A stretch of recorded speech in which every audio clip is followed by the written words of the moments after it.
here at the South Central Ag Lab that was unfortunately hit by hail last Saturday. Now today's Friday, so we were about 6 days on from that hail event. That was Saturday night. So we've got a chance to see how this has bounced back and how this has changed. So I'm walking around, and this is a disappointing thing that happens every now and then, where we are on June 25th. We got hit and we just don't have a lot left. The question is, what are we going to have here to work with? And the real question for a grower would be, do I replant? Do I live with those beans? If I replant, am I going to get what sort of yield off of it? Maybe 35 bushel beans. If I keep these, are they going to come back and make more than 35 bushels or not?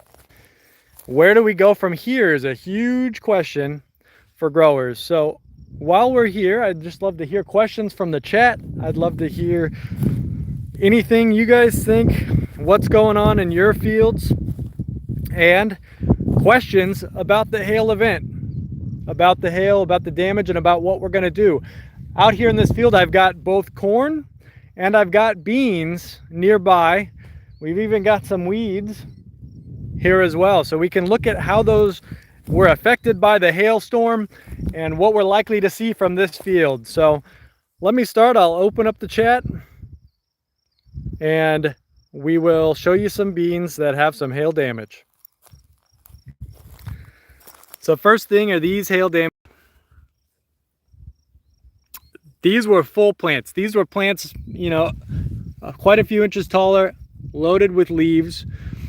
They were growing quite well. We were 30-inch rows, so we didn't have canopy closure yet, but we're about to get there. Now we're kind of back to ground zero, and I don't know what we're gonna have. So this was about 6 days ago, and when I got the first pictures the next morning, it just looked like stems.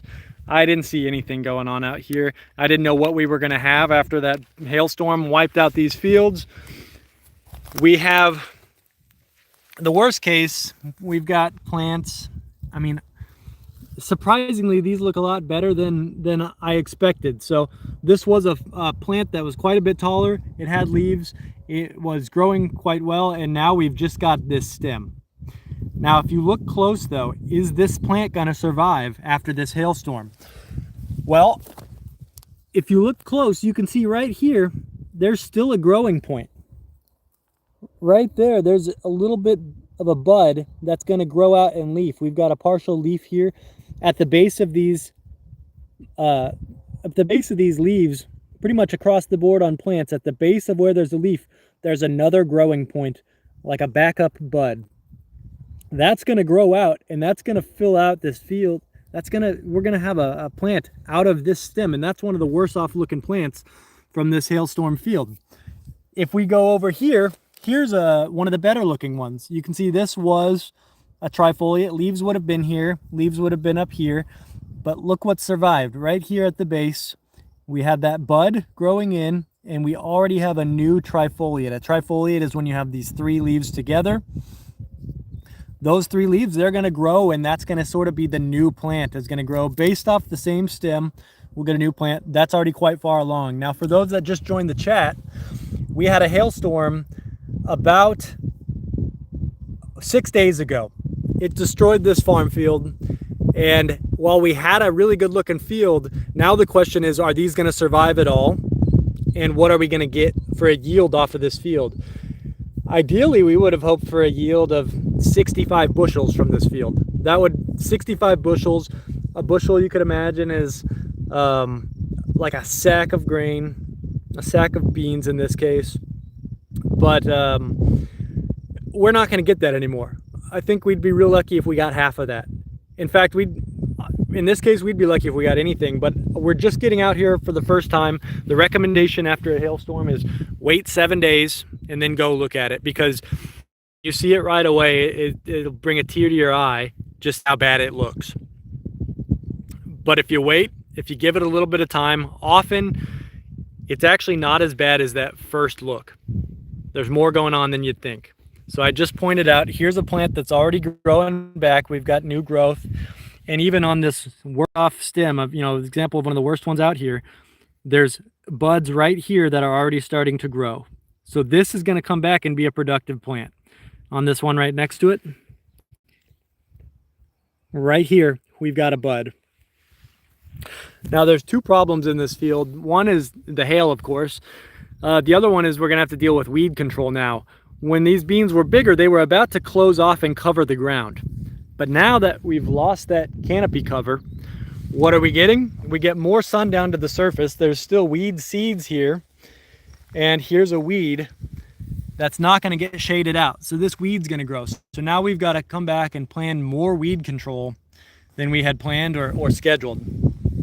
There's a third problem in this field right now, and that is mosquitoes. I'm just being eaten up by these mosquitoes, which is frustrating. So I'm going to keep walking around a little bit as we do this. Here's another one of these weeds right here. It got beat up, but look at just all this plant tissue that's just on the ground. We got about 3 inches or 2.5 inches of rain here as well. So this weeds are amazing somehow. They just keep growing no matter what happens to them. But this is going to grow up out of this as well.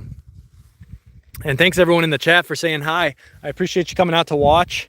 If you've got questions about this hail field, let me know. We've got a cornfield. I'll walk over here right next to it as well and show that damage.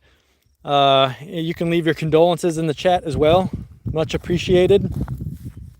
One of my first questions looking at this is just, where did all the green plant material go? There's a lot of biomass that was here that's missing now. So it fell. I just don't see as much green as I thought we should have. So we do have some green tissue down here. There's so much residue though that this would have been green and it just got wiped out right away. It just got pelted, So that's frustrating. Let's walk over. Here's that field from a higher perspective. Let's walk over and look at this cornfield that's right back here. And while I'm walking, I'll tell you what these fields are. These are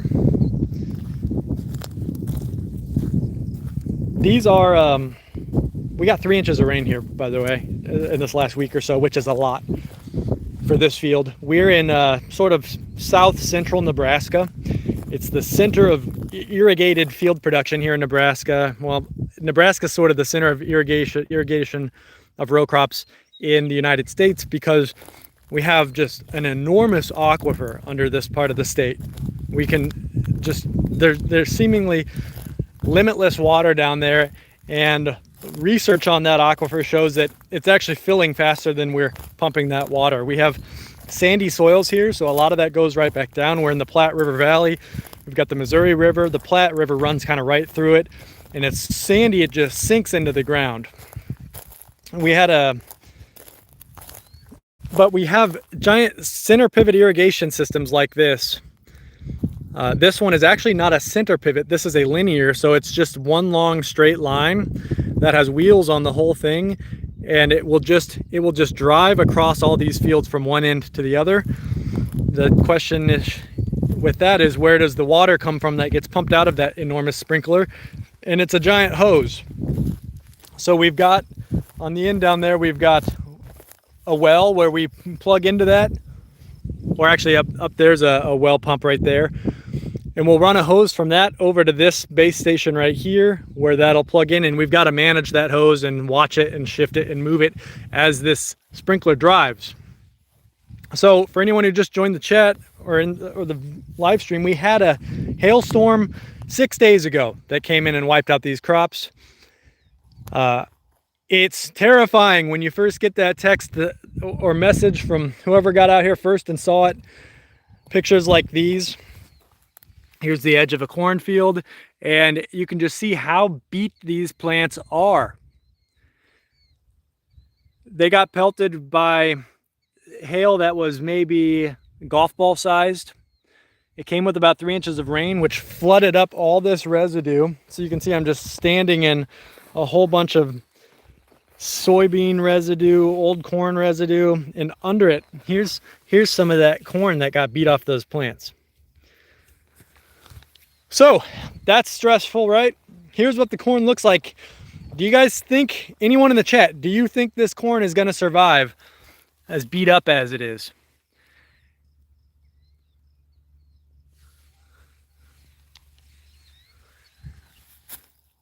I think this corn might do all right. It's still young. If we look from the top down, where's the growing point of this corn? It's down in here still. Corn's pushing up from the bottom, unlike beans where the growing points are up high. In corn, that growing point's protected. It's lower, it's inside. So these corn plants, as bad as they look, they're gonna keep growing here. Look at the stem though.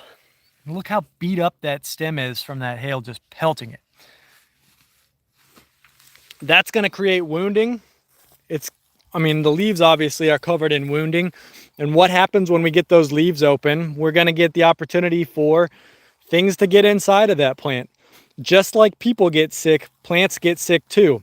They get viruses, they get bacteria, they get fungal infections, they have nematode infections, all things that happen to humans, right?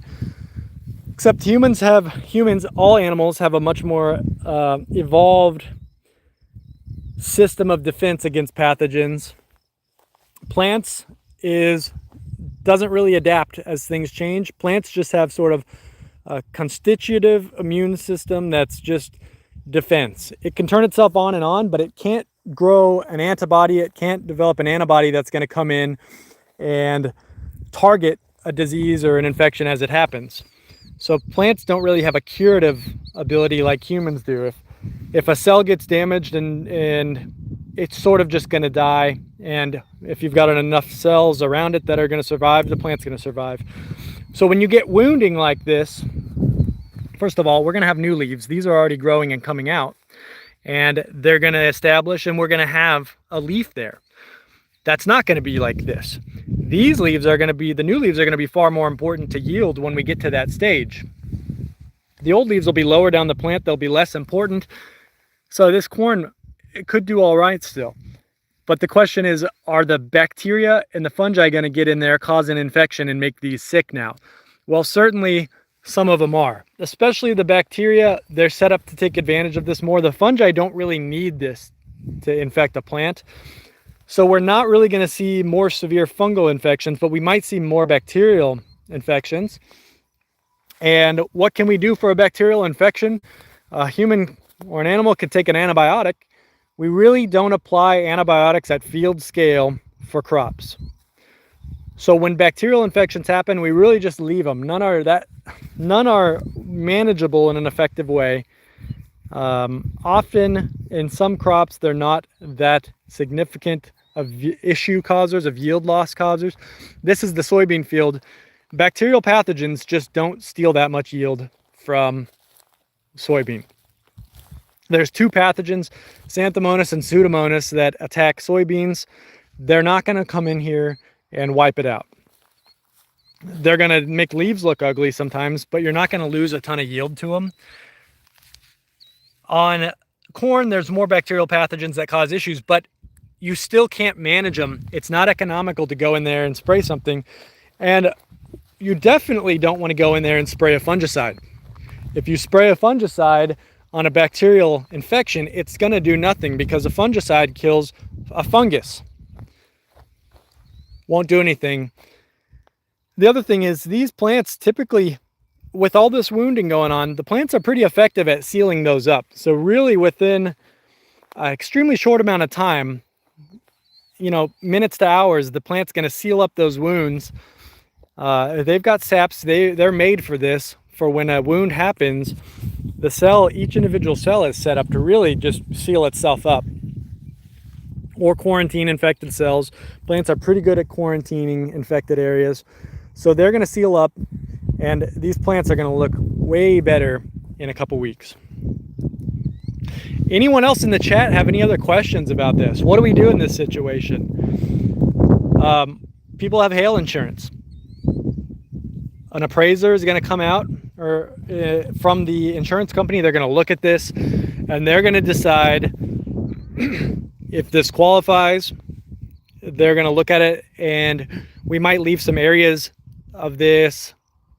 Well, we'll see what sort of yield we'll lose at the end. There might be some payout associated with having that insurance.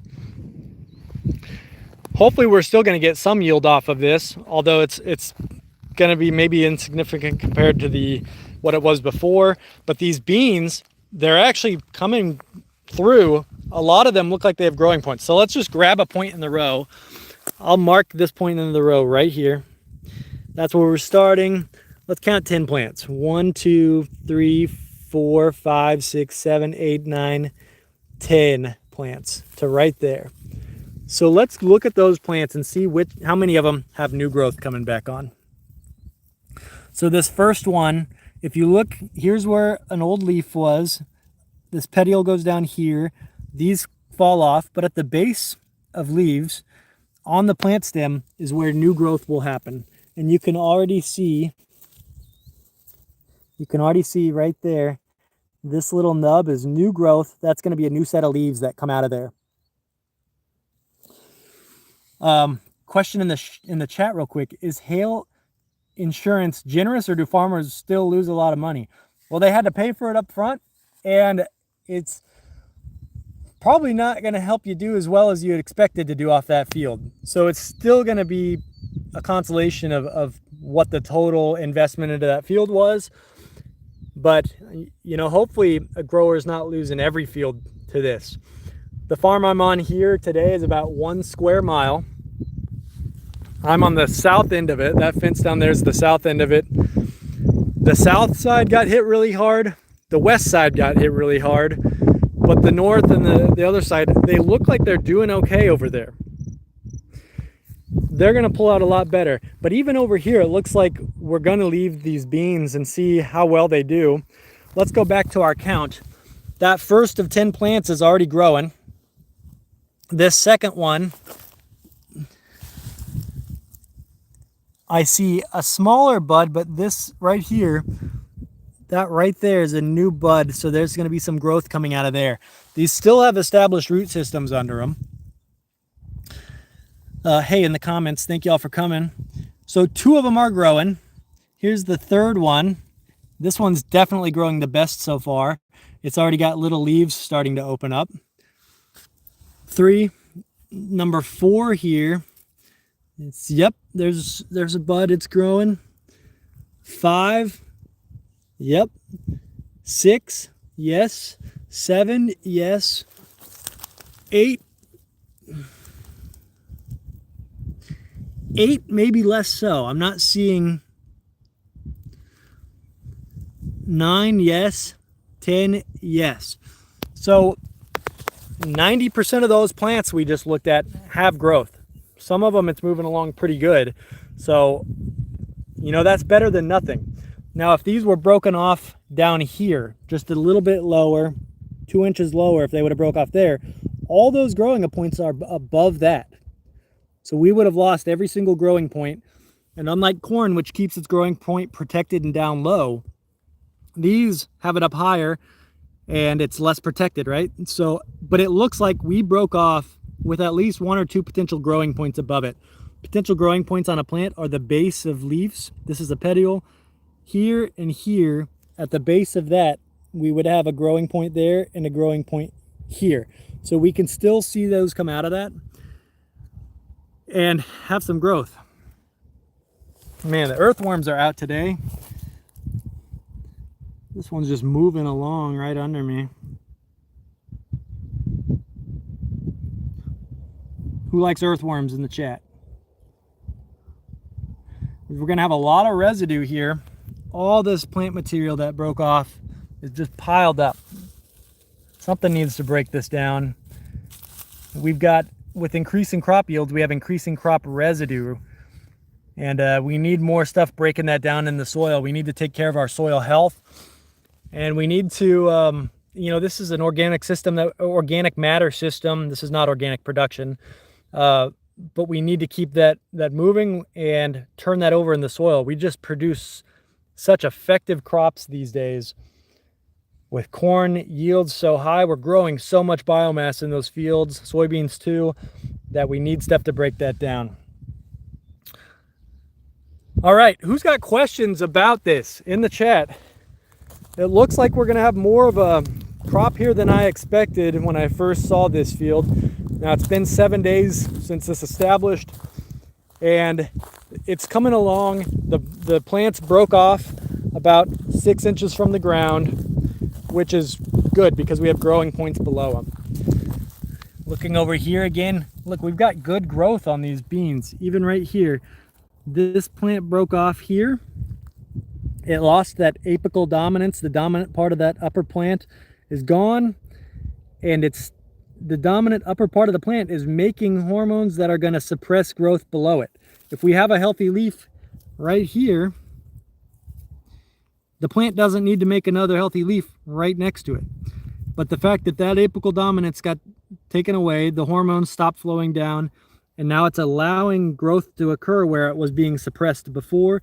So these are little groups of 3 leaves called trifoliates. They're establishing already. They're going to grow rapidly, and that might be a main stem as that progresses up, and hopefully we get some good growth out of this. We'll see what happens though. I'll follow along with this field. If you like and subscribe to our channel, you can see what happens out here, and we'll continue to give feedback. Hopefully we can get a yield off of this and report back at the end of the season what this looks like. Okay. Well, that's what we're dealing with out here. It's, you know, this is a research farm owned by the University of Nebraska. We do a lot of research here on how to manage for diseases. We do a research here on how to manage weeds. Basically, our goal is do research that's going to help Nebraska farmers make more money. We're here to support Nebraska farmers, and this happens. Maybe we'll turn part of this into research on how we can manage after hailstorms, what replants look like, how to make the most money in a case that's economically a very poor situation to be in for a grower, because this happens on farms, and it's a tough time for a family to deal with a situation like this. But overall, we'll manage out of this. We did unfortunately lose some of our research on different seed treatments. That's just in my program. We've had research all over the farm that's been impacted. So keep following along. We'll do our best to learn from this situation, and we'll keep reporting back. So thanks everyone for joining the live stream today. We do these live streams every Friday at 11 a.m. Central Time. So follow along, join us. If you have requests of anything you'd like to see, submit, send us a message, and we'll do our best to get out there. I just want to say thanks everyone for showing up today. Appreciate your time in the chat and your chat questions, and keep following along. Thank you. Goodbye.